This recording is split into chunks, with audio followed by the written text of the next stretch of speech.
안녕하십니까. 2017년 9월 16일 한미동맹 강화 국민운동본부 유튜브 시사 토론입니다. 시청자 여러분 안녕하십니까. 이번 주에는 국내외적으로 다양한 일들이 있었습니다.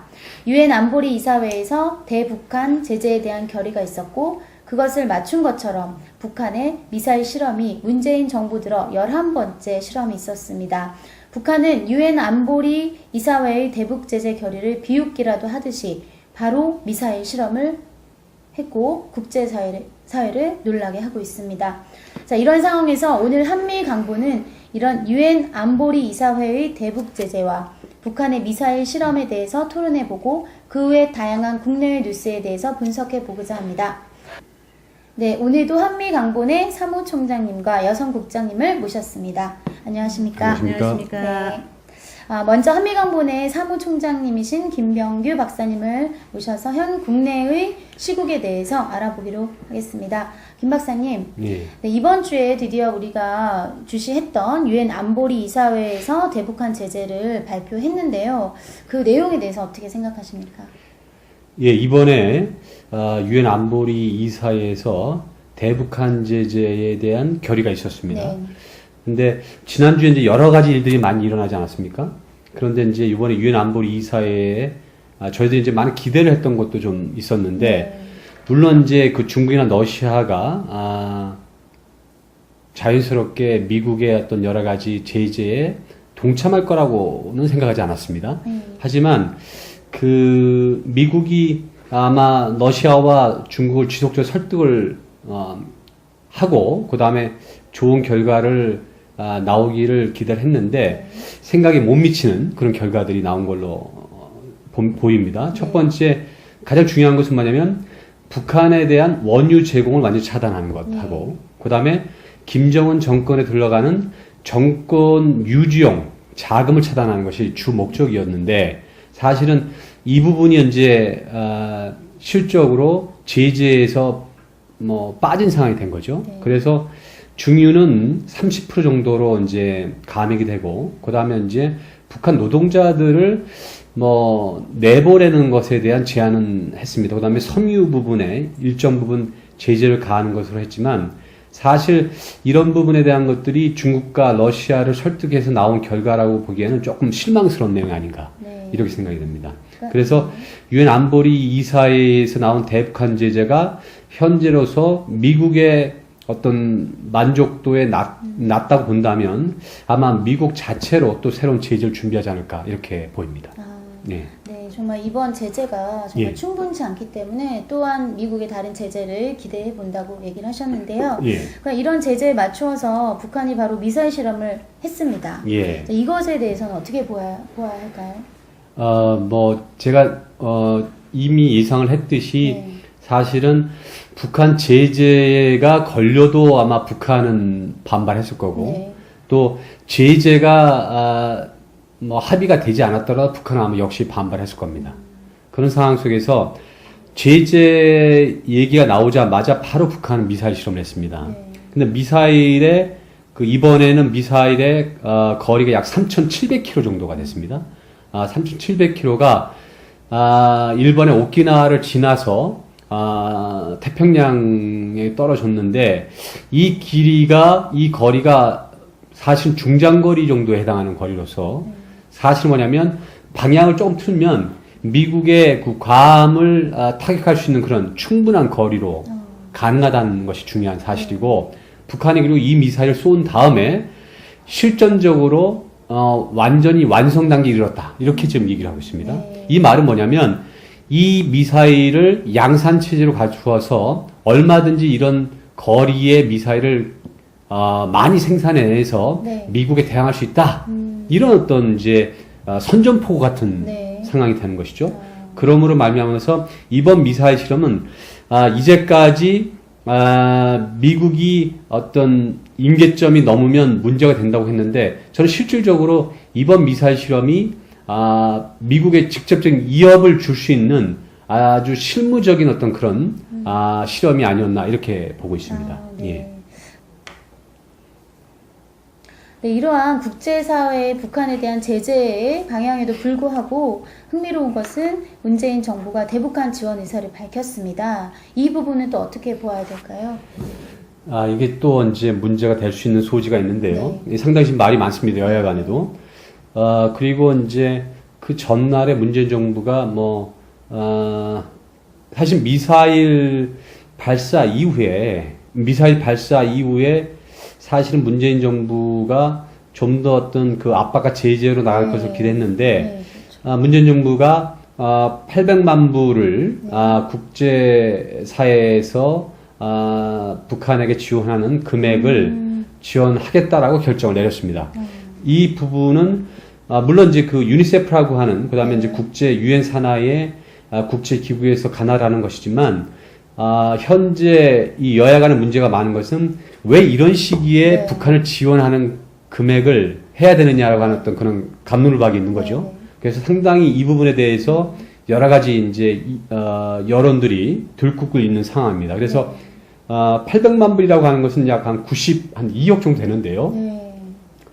북한에 있는 영유아나 아니면 그 임산부들을 지원하는 그런 금액이긴 합니다만 사실 뭐냐면 이 금액이 인도적 차원이다 이렇게 정부에서 얘기하고 있고 인도적 차원이기 때문에 현재의 뭐 북한 핵실험과 미사일 실험과는 무관하다 이렇게 이제 규정을 하고는 있습니다만 사실 뭐냐면 어쨌든 간에 북한에 흘러들어가는 금액이기 때문에 이 부분에 대한 것이 현재 시점으로는 적당한 것인가에 대한 여러 가지 문제성이 있을 수가 있고 그 다음에 문재인 정부가 이걸 줌으로 말미암아서 북한에게 어느 정도의 또 하나의 대화 제스처를 끌어내려고 하는 의도가 아닌가 이런 의도로 비춰질 수 있기 때문에 다시 이제 원점으로 돌아오지 않는가 이런 의심을 들게 하는 그런 부분이 될 수가 있겠죠. 그래서 사실 이런 부분에 대한 것들이 현재 상황과는 비춰볼 때 그렇게 타당한 입장에서 나온 그런 정책은 아니다라고 볼 수 있겠습니다. 네, 그 말씀하신 대로 진짜 원점으로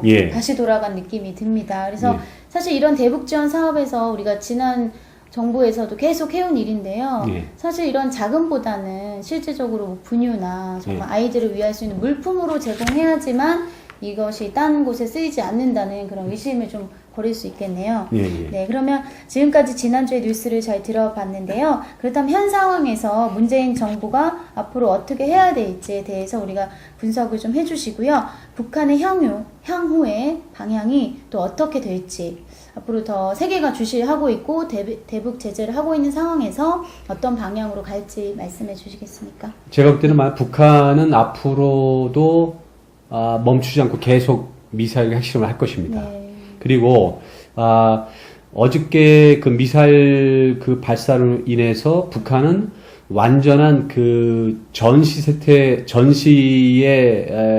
상황을 맞이할 수 있는 그런 입장에서 미국과 완전한 어떤 그 전쟁을 할 수 있을 정도의 그런 자기들 위치를 갖추었다고 판단하고 있습니다. 그러니까 대단히 그 북미 간에는 좀 더 그 강대강으로 가는 아주 복잡하고 위험한 상황이 벌어질 가능성이 상당히 상존하고 있다고 말씀드릴 수 있겠습니다. 두 번째는 그리고 현재 문재인 정부의 그 대북 지원이나 그 다음에 문재인 정부가 CNN하고 인터뷰를 하면서 핵 전략, 그 핵에 대한 한국의 배치에 대해서도 뭐 한마디로 강하게 부정을 했습니다. 근데 이 부분에 대한 것도 사실 뭐냐면 문재인 정부가 조금 그 여지를 두고 얘기했으면 좋지 않았을까 이렇게 생각합니다. 그 말은 뭐냐면 현재는 한반도에 핵을 두지 않지만 북한이 핵을 보유하고 그 임계점을 넘는다면 우리도 그 한반도에 이전처럼 전략적인 차원에서 핵을 둘 수 있다라고 하는 가정을 둔다면 훨씬 북한에게 좋은 경각심을 주고 새로운 어떤 방향에서 대북 관계를 이끌어갈 수 있는 그런 상황이 되지 않을까라고 생각을 합니다.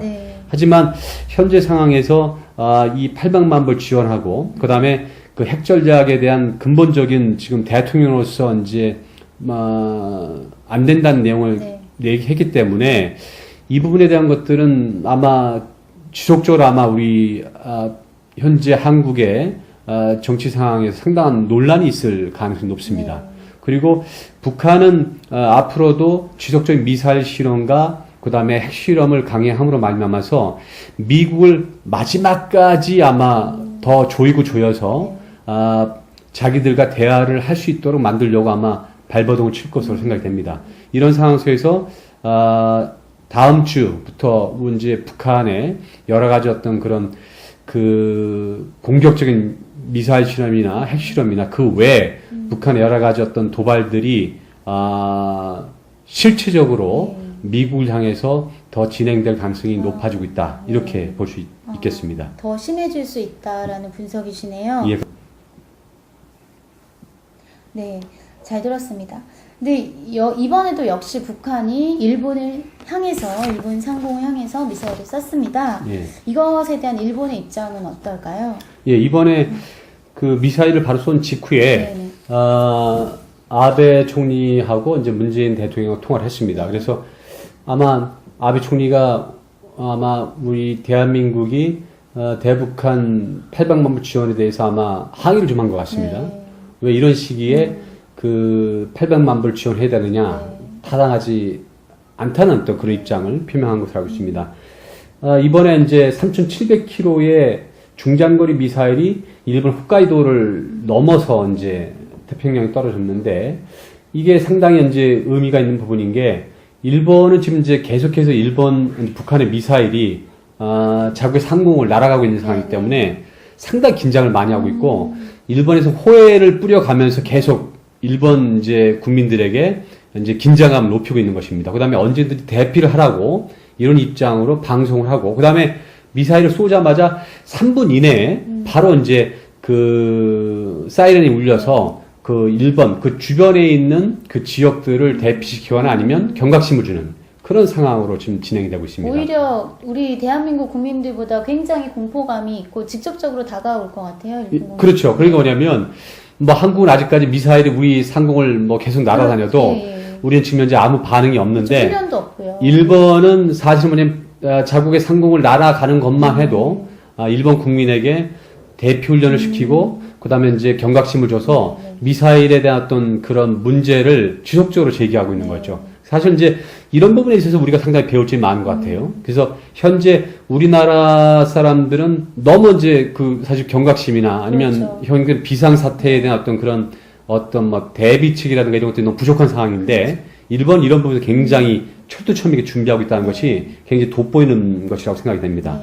근데 중요한 것은 뭐냐면, 일본이 이제 이런 상황이 이제 점점 될수록 일본도 그 스스로가 이제 그 군사력을 좀 더 강화하시는 그런 어떤 명분이 되겠죠. 네네. 그러다 보니까 이제 무기도 더 많이 구입하고, 그 다음에 미국과 함께 공동 전략을 통해서 북한을 제어할 수 있는 여러 가지 지금 현재 계획들 짜고 있다는 것이 굉장히 중요한 부분입니다.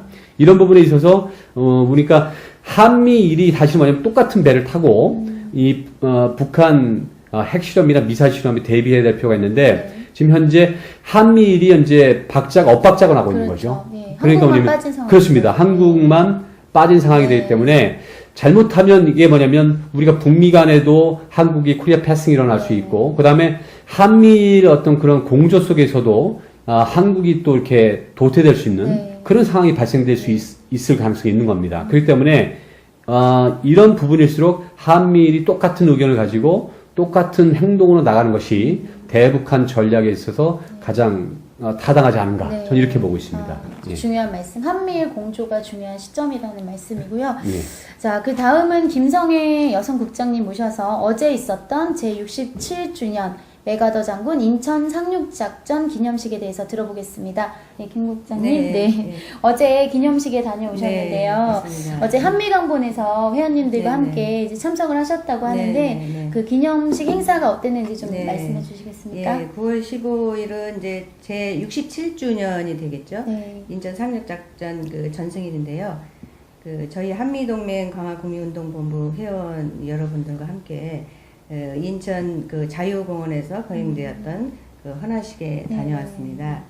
그 저희 회원들과 메가더 장군 동상 앞에서 헌화하고 진정한 한미 동맹의 상징으로 볼 수 있는 인천 상륙작전 전승을 기리면서 앞으로 우리 한미 동맹 강화를 위해서 미러가나마 더욱 힘쓸 것을 다짐하고 돌아왔습니다. 네.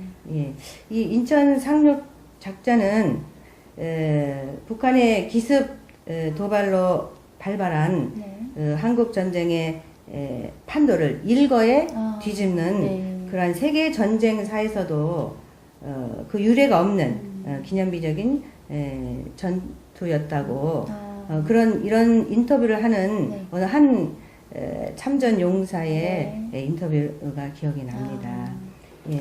그래서 이 인천 상륙 작전이 성공함으로 말미암아서 우리 국군과 유엔군이 전쟁의 주도권을 잡고 북한군을 앞뒤에서 네. 공격하고 결국 북한군은 급격히 무너지고 또 후퇴를 했고 그 기세를 몰아서 38도선 남쪽 지역의 대부분을 되찾았던 그런 아주 중요한 전투였습니다. 네. 예. 그래서 저희가 이제 회원들과 같이 헌화를 하면서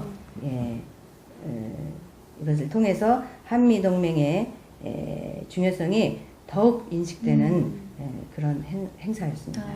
그래서 이제 저도 작년에 인천 상륙 작전에 대한 영화가 개봉을 했었죠. 네네. 예, 그래서 아주 이렇게 감동 깊게 네네. 봤었는데 그 사실 젊은이들이 메가더 장군에 대해서 잘 모르는 것 같아요. 그렇죠. 그래서 저희 세대만 하더라도 네. 메가더 장군하면 우리나라를 위기에서 구한 그 한미 연합의 정말 대표적인 네네. 사례라고 이제 생각이 되는데요. 메가더 장군의 이 인천 상륙 작전에 대해서 조금 더 보충 설명해 주시겠습니까? 메가더 장군에 대해서 제가 저 미국에 있을 때 네. 그 웨스트 포인트 육군 사관학교에 갔었는데 메가더 장군의 그 입학 성적과 졸업 성적을 아직까지 깬 사람이 없다고 할 정도로 그렇게 수재였다고 합니다. 그리고 그 애국심이 대단했고 그리고 굉장히 도전 정신이 있는 그런 분이었다고 얘기를 합니다. 당시 뭐냐면 메가더 장군의 인천 상륙작전은 사실은 그 불가능한 작전이라고 다 평가를 했죠. 그래서 그 당시 미국 정계에서는 사실은 허락하지 않은. 근데 그걸 지속적으로 설득하고 해서 그 당시에 이제 중공군에 밀려서 완전히 우리가 이제 뭐 거의 패배한 전투처럼 인식이 되어진 상황에서 메가더 장군이 인천 상륙작전을 함으로 말미암아서 아까 말씀하셨던 대로 북한군이 이미 남하해가지고 상당히 남한 땅을 점령하고 있는 상황에서 중간을 잘라버린 거죠. 그러니까 테러를 이제 했기 때문에 그런 부분에 있어서 이제 북한군이 완전히 이제 뭐 지원 물자나 수송 물자를 받을 수 없는 상황에서 다시 이제 우리가 그 수복할 수 있는 그런 중요한 작전이었다 이렇게 볼 수가 있습니다. 만약에 인천 상륙 작전이 아니었다면 사실은 뭐냐면 남한도 아마 거의 북한이나 중국의 그 땅에 중국의 그 중공군에 의해서 그 아마 다 공산화될 가능성이 높았을 것으로 생각이 되고요. 그래서 이 메가더 장군의 그 인천 상륙 작전은 뭐 단순히 어떤 미국의 어떤 한 그 장군의 작전이라기보다 이 세계사적인 의미에서 한반도에서 이 공산화를 막음으로 말미암아서 전 세계 공산화를 또 막는데 상당히 중요한 역할을 했다고 그렇게 볼 수가 있고 그다음에 현재 중국이 사실 만약에 그 당시 남한까지 완전 점령했다면 일본도 사실은 공산화될 수 있는 그런 상황 속에서 메가더 장군의 인천 상륙 작전을 통해서 우리가 어떤 민주사회를 구성할 수 있는 민주국가를 구성할 수 있는 그런 기초를 마련했다고 볼 수가 있는 것입니다. 예, 아주 그 메가더 장군의 그 작전이 정말 너무 중요하고 아주 귀한 그런 작전이었고 그 전투였는데요. 이제 말씀드리고 싶은 것은 이제 그 보이지 않는 곳에서 우리 국군이 말하자면 북한군으로 위장을 하고 그쵸, 스파이로 이렇게 침투해서 그 보이지 않는 자기를 희생하고 침투해서 그런 침투 작전이 있었기 때문에 승리했었던 그런 요인이 있었다는 그 얘기를 듣고 너무 정말 그 자기를 희생하면서 나라를 지켰던 그 참전 용사들의 어떤 그 정신이 아주 눈물 나도록 그 당시 감사합니다. 그 당시 부대 캘로 부대라고 해서요. 미군 산하에 있는 이름 없는 우리 한국 분들의 부대원들이었는데 그분들의 역할이 대단히 중요했죠. 그분들이 여러 가지 어떤 정보를 패내주고 그다음에 이제 정보를 캐내고 나면서 그것을 통해서 일정 지정을 일정 지역에 일정 시간에 그 그러니까 인천 상륙작전을 펼칠 수 있는 네. 그런 기반을 마련한 것이니까 상당히 의미가 있다고 볼 수가 있는 것입니다. 그러니까 이런 상황에서 한미가 공조한다는 것이 단순하게 뭐 어떤 정치적 공조뿐만 아니라 이런 어려운 시기에 서로 간에 하나가 되어서 나라를 구할 수 있었다. 네. 이런 의미 상당히 의미가 들 수 있다고 볼 수가 있습니다. 네. 그런 의미에서 정말 혈맹을 나누는 예, 그렇습니다. 국가라고 할 수가 있는데요. 네, 그러면 인천 상륙 작전 그 핵 기념식에 이제 다녀오신 그 화면을 저희가 잠깐 보도록 하겠습니다. 네.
원위치로 가시고 수고 많으셨고요.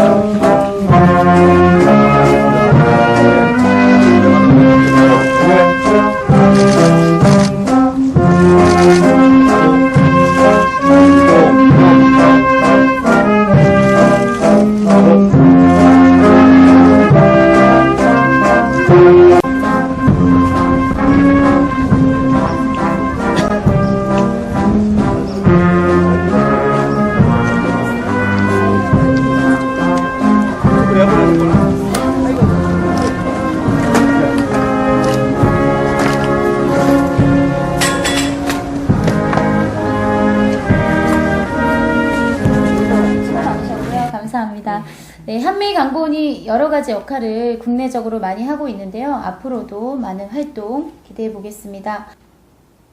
네, 감사합니다. 시청자 여러분, 국내외의 전문 분석가들이 보는 한국과 일본, 그리고 국제적 상당한 위기에 있음을 우리가 알고 있습니다.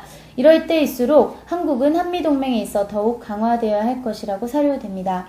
또한 언제 일어날지 모르는 각종 재난과 비상사태를 대비한 우리의 철저한 대비가 필요한 때라고 생각됩니다. 여러분, 오늘도 시청해주신 여러분께 진심으로 감사드리며 다음 시간에 뵙도록 하겠습니다. 감사합니다. 감사합니다. 자, 이렇게.